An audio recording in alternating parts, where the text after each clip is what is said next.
We're live from New Delhi. You're watching DD India Live, India's voice to the world. I'm Lipakshi Khurana, coming up in the next 30 minutes. Japanese Prime Minister PM Kishida to step down in September, says won't run for re-election as LDP leader.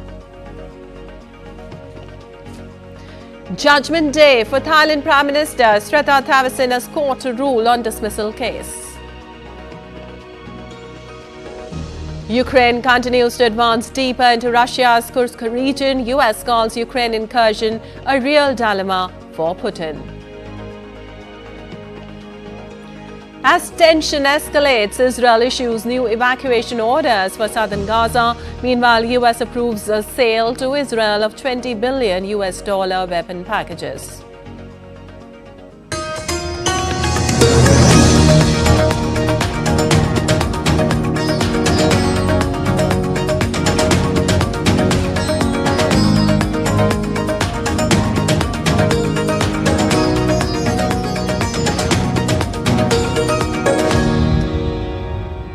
Well, on to the details now. Japanese Prime Minister PM Kishida said he will step down in September, ending a 3-year term marred by political scandals and paving the way for a new premier to address the impact of rising prices. In a press conference on Wednesday, Kishida announced his decision not to seek re-election as the Liberal Democratic Party leader.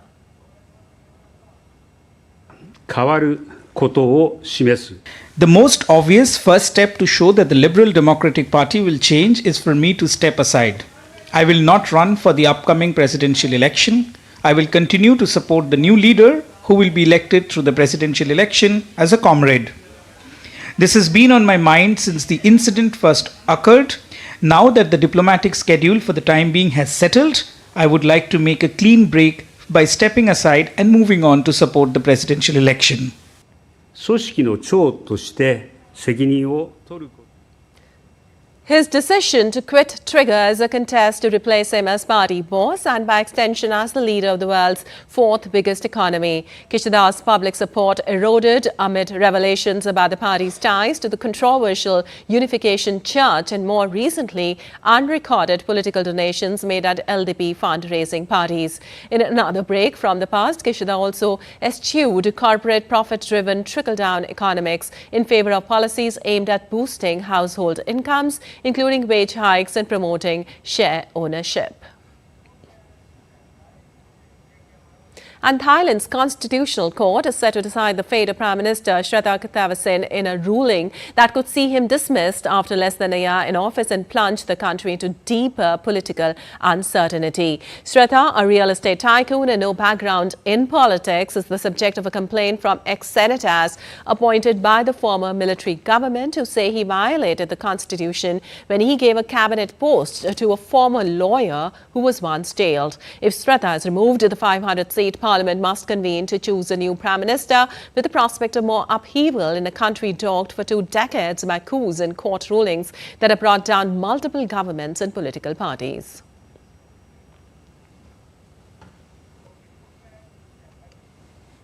And Ukrainian President Volodymyr Zelensky has said his troops now control 74 settlements in Russia's Kursk region. This comes after a week-long Ukrainian assault into Russia that Kyiv says is about forcing Moscow into making peace. Meanwhile, Russia says it has stopped Ukrainian armored mobile groups from moving deeper into Russia near the Kursk settlements. DD India correspondent Megumi Lim reports for more from Kyiv. Commander-in-Chief Alexander Syrskyi said on Tuesday his forces had captured an additional 40 square kilometers into Russian territory over the past 24 hours. This could mean that Ukrainian troops now may control more than 1,000 square kilometers of land inside Russia's Kursk region. President Zelensky said earlier the territory that was captured was used by Russian forces to carry out cross-border strikes against Ukraine's Sumy region. He added that in this month alone, the Sumy region had been targeted more than 2,000 times by Russian missiles, rockets, drones and mortars. Russia's defense ministry said it has now stopped attempts by Ukrainian forces to advance deeper into their territory. Although Ukraine has been tight-lipped about its goals in the Kursk region, a foreign ministry spokesperson said on Tuesday that the operation was about preventing Russia from sending in more reinforcements to Ukraine's eastern front, where Russian forces have been making steady gains, specifically towards Pokrovsk, a key Ukrainian military stronghold.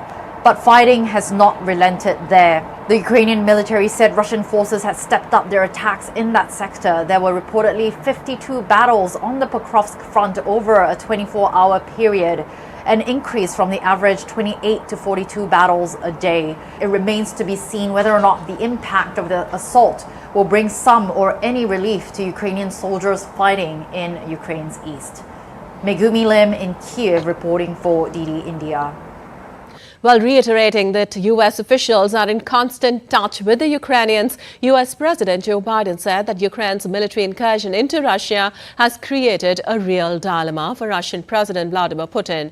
About 1,000 Ukrainian troops rammed through the Russian border in the early hours of August, thick with tanks and armored vehicles. Answering questions from reporters upon arrival in New Orleans, Biden said he has been briefed every 4 to 5 hours for the last 6 to 8 days on Ukraine's action. Also, the U.S. has provided billions of dollars of weaponry to Ukraine intended largely for defensive purposes as Ukraine tries to repel the Russian invasion launched in February 2022.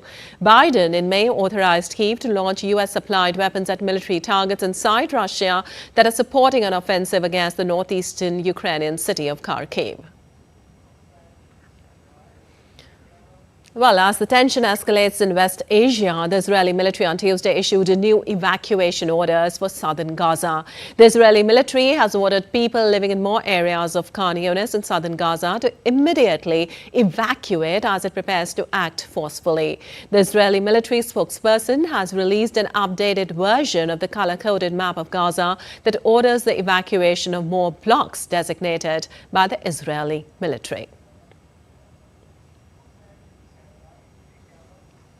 And the United States on Tuesday approved the sale of $20 billion in fighter jets and other military equipment to Israel. The Pentagon in a statement said that the U.S. Secretary of State Antony Blinken has approved the sale of military equipment, including fighter jets, tank cartridges, explosive mortar cartridges, and army vehicles to Israel. Israeli Defense Minister Yoav Gallant, in a post on social media platform X, thanked U.S. officials for helping Israel maintain its qualitative military edge in the region and the U.S. commitment to Israel's security. Earlier this week, Washington released $3.5 billion to Israel to spend on U.S. weapons and military equipment in line with Congress legislation.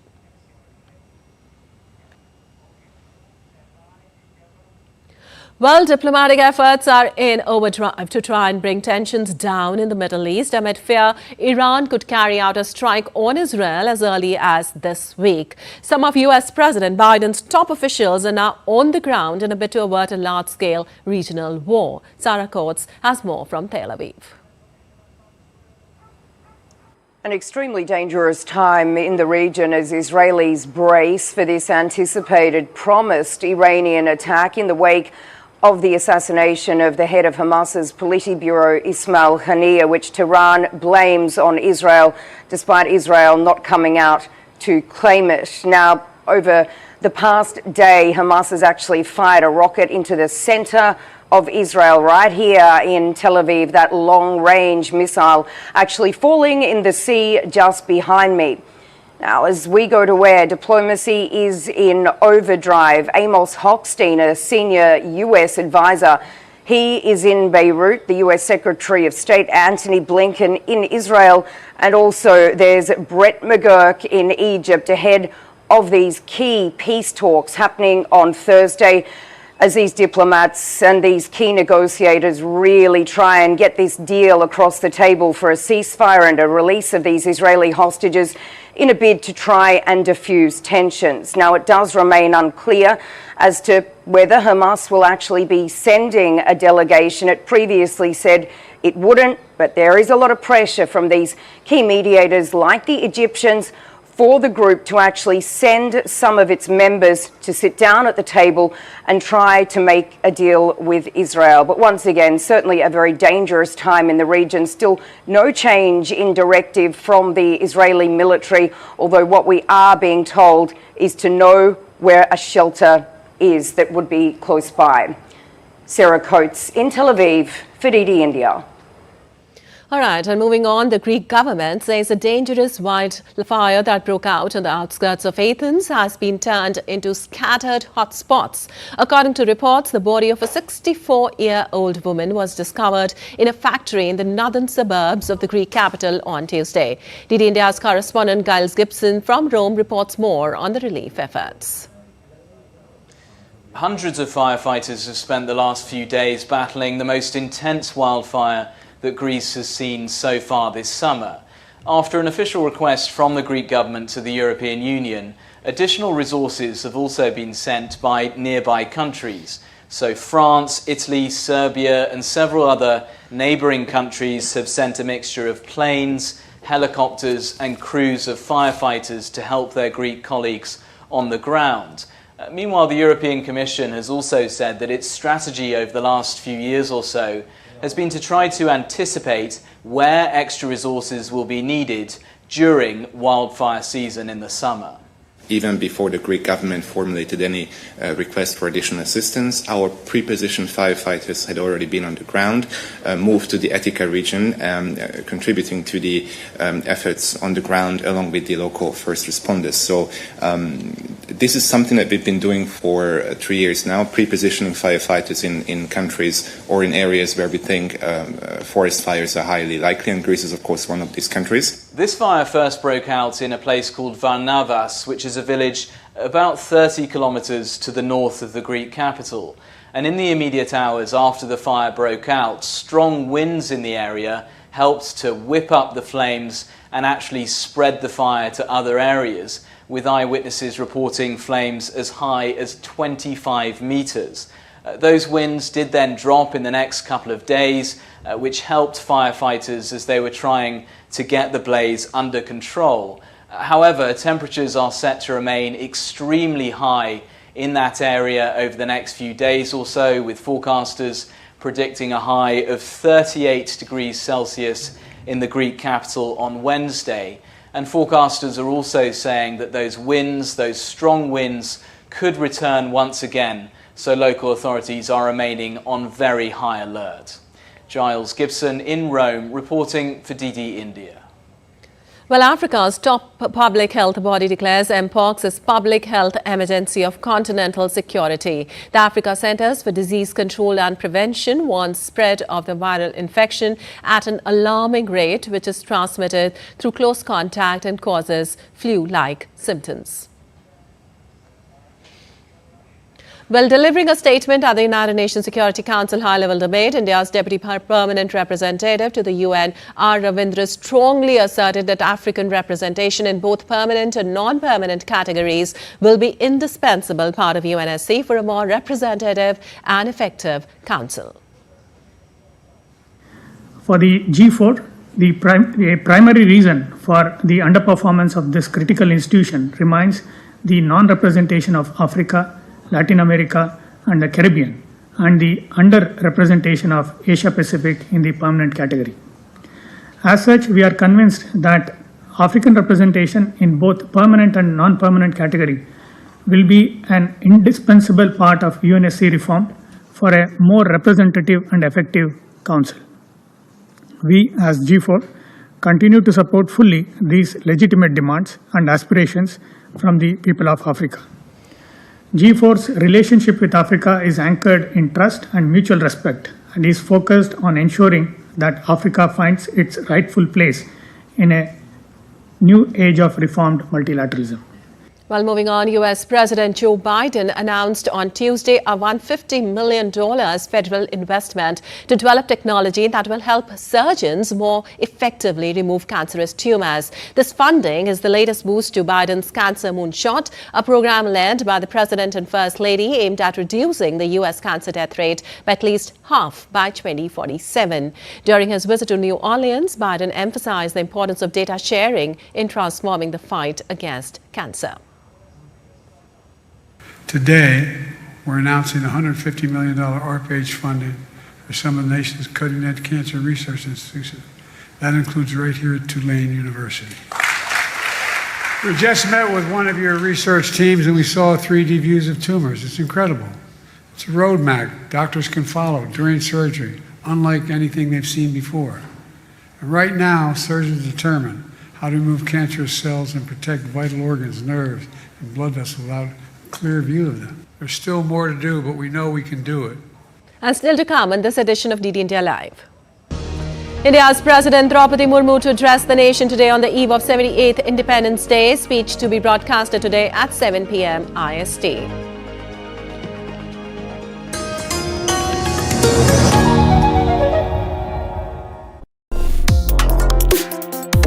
Complex issues, hidden agendas, twists and turns, strategic games. We think all dots are linked. We just need to connect them.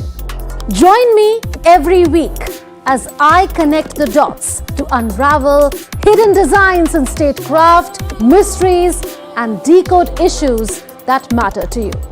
Watch Connecting the Dots with me at these times on DD India.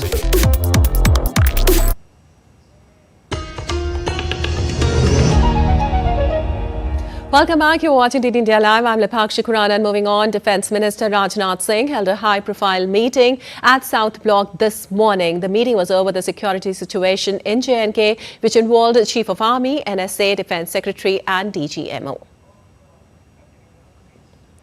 And moving on to other stories now, a major development in the case of gruesome rape and murder of a Kolkata's junior doctor on August 9th. Calcutta's High Court has transferred the case to the Central Bureau of Investigation following the nationwide protest of the doctors. The accused, Sanjoy Roy, was brought to CBI office at CGO complex in Kolkata with evidence and documents related to the case. Meanwhile, Federation of Resident Doctors Association called off its strike after meeting Union Minister JP Nadda. Moreover, as per the directions of the Union Health Minister JP Nadda, the National Medical Commission has issued an advisory for all medical colleges and institutions for ensuring a safe workplace environment.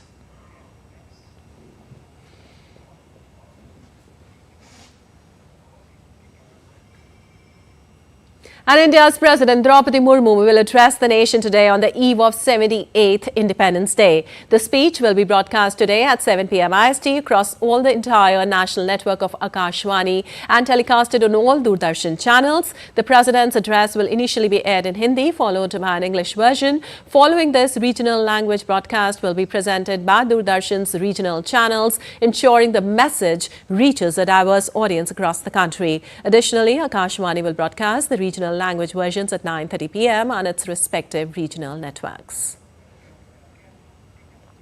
Well, today is the fourth time the nation is observing Partition Horrors Remembrance Day. It was in 2021 that India's Prime Minister Narendra Modi gave the call to mark the occasion when India's colonial rulers decided to announce and implement the partition of a unified India into two parts, independent India and independent Pakistan. The sudden decision not only led to the biggest displacement ever in human history, but also led to mass rioting, raping, looting and other horrible crimes which make for sobering moments each year ahead of India's Independence Day on the 15th of August. Take a look.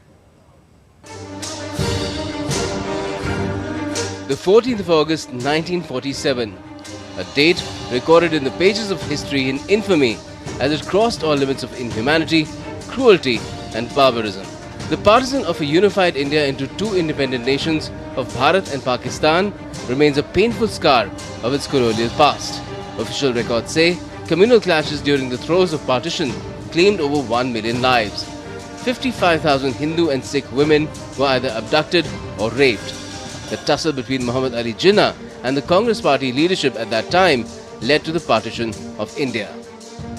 It's one of the biggest tragedies in written history. There were countless murders of innocents who were not at fault at all. 4 people sat around a table and decided their fate without their having any say in it.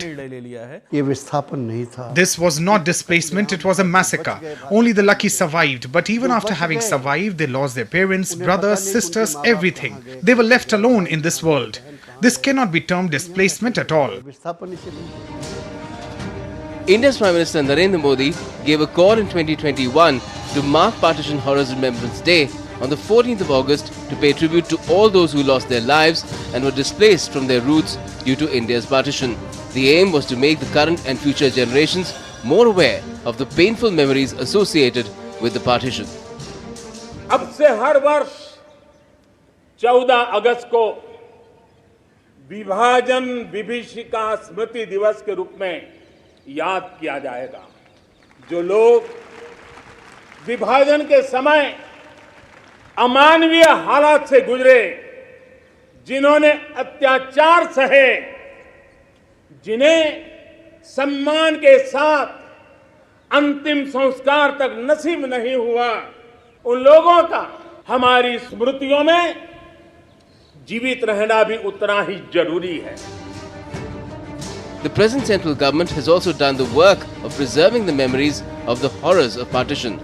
It has made the effort to ensure that these memories are never forgotten and live on from generation to generation in the form of a memorial. The younger generation is also taking pains to connect itself with this endeavor, to learn about the mistakes of the past so that they're never repeated and the nation remains united.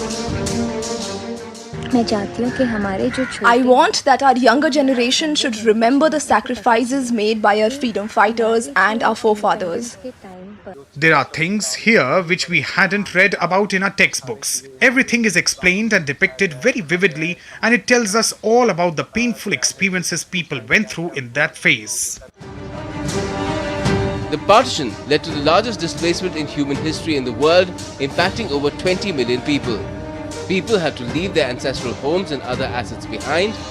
Millions crossed borders to settle down as refugees and rebuild their lives from scratch. The wounds of the cleaving of the nation are still fresh in the minds of many such sufferers. Whenever I recall what happened at that time, I get goosebumps. My head starts to spin and my eyes well up with tears. Along with the nation's independence came the pain of partition.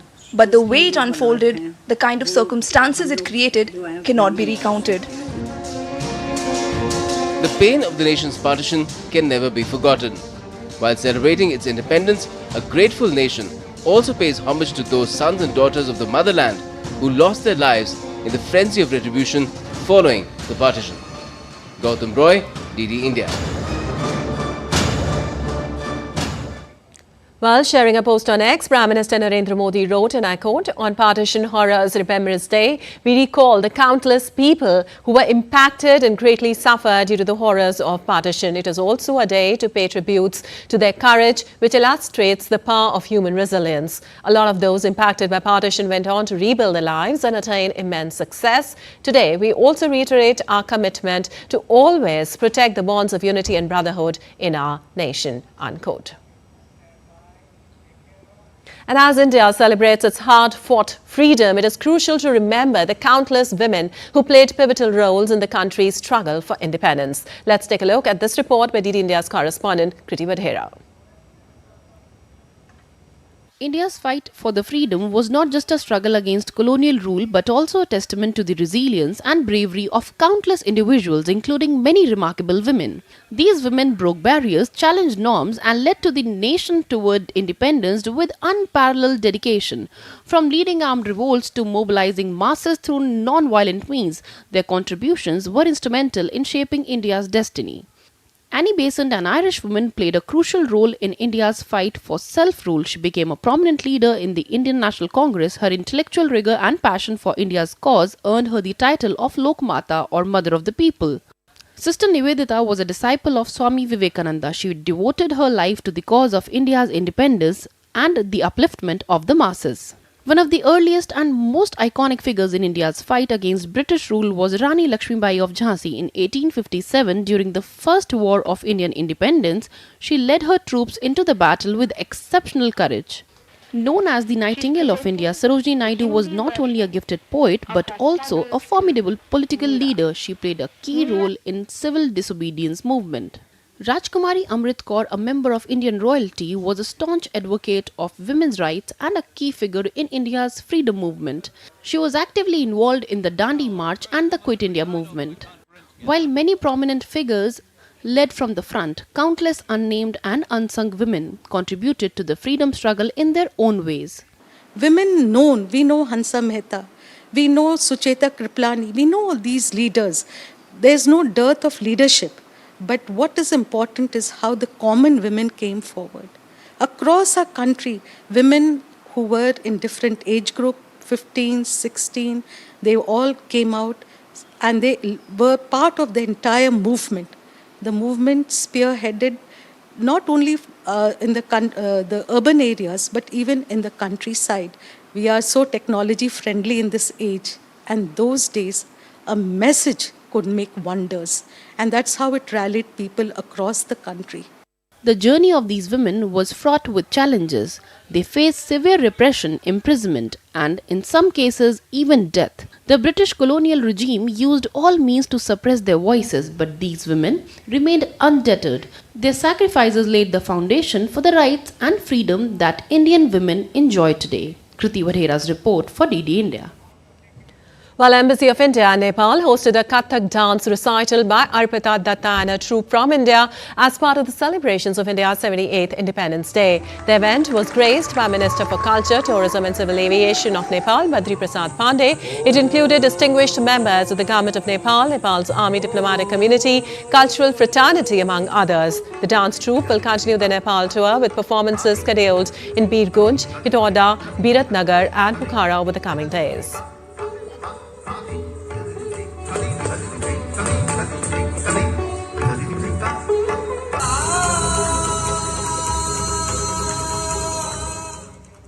And the iconic Amrit Udyan inside the President's House in New Delhi will be open for the public from August 16 to September 15, 2024. President of India, Draupadi Murmu, graced the opening of Amrit Udyan Summer Annuals Edition on Wednesday. The Amrit Udyan has been designed as a sensory garden for visually impaired visitors, featuring fragrances, wind chimes and a water fountain. The other notable features of the garden include a stone abacus, sound pipe and music wall designed to engage children interactively. Alright, that's all for this edition of DD India Live. But let us know your thoughts on the news of the day. For those on the go, you can get all the latest news and updates from India and across the world on the DD India mobile app. The app is available on both Android and iOS platforms. Scan the QR code on the screen to download now. We'll be back with more news as it breaks here on DD India. I'm Lipakshi Kurana from all of us here in Delhi. Thanks for watching DD India Live.